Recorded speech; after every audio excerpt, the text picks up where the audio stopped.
পশ্চিমবঙ্গের রাঢ় অঞ্চলে যেমন বর্ধমান, বাঁকুড়া, বীরভূম, পুরুলিয়া, মেদিনীপুর এই জেলাগুলিতে বহু প্রাচীনকাল থেকে পোস্ত রান্না হয়ে আসছে।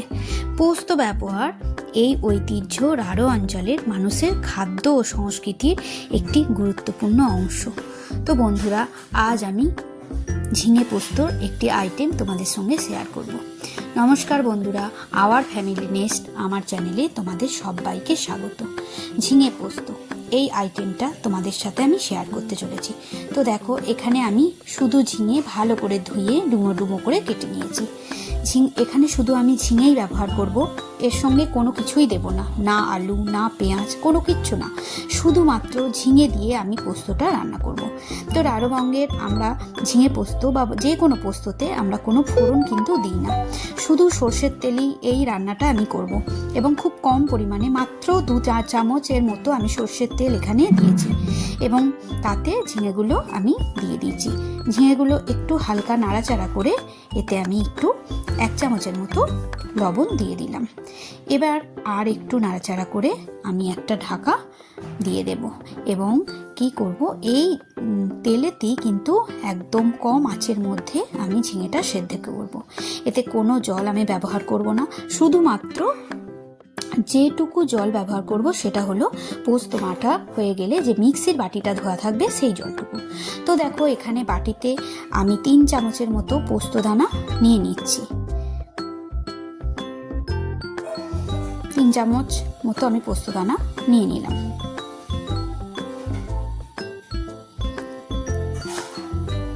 আর নেব 2 চামচের মতো সাদা তিল। সাদা তিলটা আমি এমনি নিচ্ছি, রোস্ট করছি না, আর এটা অপশনাল, ইচ্ছা হলে দিতে পারো, নাও দিতে পারো। তো আমি নিয়েছি, যেহেতু পোস্তর ঘনত্বটা একটু বাড়ানোর জন্য আমি একটু সাদা তিল ব্যবহার করলাম। তো এটা আমি গরম জলে 1 ঘন্টা ভিজিয়ে রাখবো। পোস্ত আগে থেকে আমি এটা রেডি করে রেখেছিলাম, 1 ঘন্টার মতো আমি এটা ভিজিয়ে রেখেছিলাম। তারপর আমি ঝিঙেটা কড়াই দিয়েছি। তো ঝিঙেটা দেখো কিছুটা সেদ্ধ হয়েছে কিনা দেখব। তো ঝিঙেটা এখনও আমার সেদ্ধ হবে। এই রান্নাটা করতে একদম কম সময় লাগে। ঝিঙেটুকু সেদ্ধ হয়ে গেলে এর মধ্যে পোস্তটুকু দিয়েই নামিয়ে নেওয়া, আর কিন্তু কোনো কাজ নেই। তাই রান্নাটা করতে কিন্তু খুব কম সময় লাগে। তো ঝিঙেটা আর একটুখানি সেদ্ধ হবে, তেলেই সেদ্ধ হবে। তো আর একবার আমি চাপা দিয়ে দেব। অন্যদিকে পোস্তটা আমার ভেজানো অনেকক্ষণ থেকে আছে। তো পোস্তটা আমি মিক্সিতে বেটে নিয়েছি। পোস্ত কিন্তু খুব মিহি করে বাটা চলবে না, একটু দানা দানা থাকবে। দেখো, পোস্ত যদি গরম জলে 1 ঘন্টা বা আধ ঘন্টা ভিজিয়ে রাখা হয়, তাতে মিক্সির বাটিতে ভালো করে ছাঁকনিতে ছেঁকে দিয়ে 1 কি 2 কাঁচা লঙ্কা, আমি এখানে 2 কাঁচা লঙ্কা ব্যবহার করেছি, সেটা আমি দেখাতে পারিনি। তো 2 কাঁচা লঙ্কাই আমি এখানে ভালো করে মিক্সির বাটিতে দিয়ে বেটে নিয়েছি। তো তাতে দেখে হবে কি, পোস্ত কিন্তু ভালোই বাটা যাবে। অনেকে শুকনো পোস্তটাকে একটু ঘুরিয়ে তারপর জল দিয়ে মিক্সির বাটিতে বাটে, সেক্ষেত্রেও ভালো হয়, কিন্তু আমি একটু ভিজিয়ে বাটি। তো এইটুকু পোস্ত আমি নিয়েছি, আর পোস্তের বাটিতে এইটুকু জল আমি নিয়েছি। এইটুকু জলই আমি ব্যবহার করব।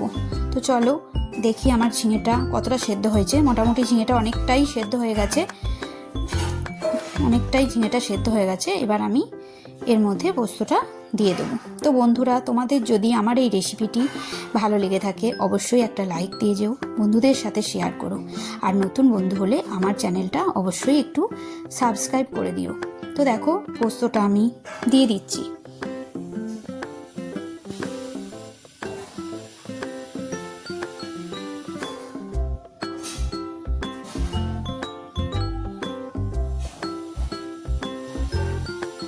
একটু নাড়াচাড়া করব। লবণ দেয়া আছে, তাই এখন আমি কোনো লবণ দেব না। পোস্তর বাটিটা ধুয়ে যেটুকু জল ছিল সেটুকু দিয়ে দিলাম। এইটুকু জলই আমি ব্যবহার করব। ক্রমাগত ধিমে আঁচে আমি এটা নাড়তে থাকবো যতক্ষণ না জলটা শুকিয়ে যায়। জলটা শুকনো করে নেবো এবং পোস্তটা দিয়ে ঝিঙেটা একদম শুকনো শুকনো হবে। তো দেখো, অনেকটাই শুকিয়ে গেছে জলটা, আর একটু জলটা আমি শুকিয়ে নেব। ঝিঙেগুলো একদম সেদ্ধ হয়ে গেছে। একটু খুন্তি দিয়ে নেড়ে নিচ্ছি।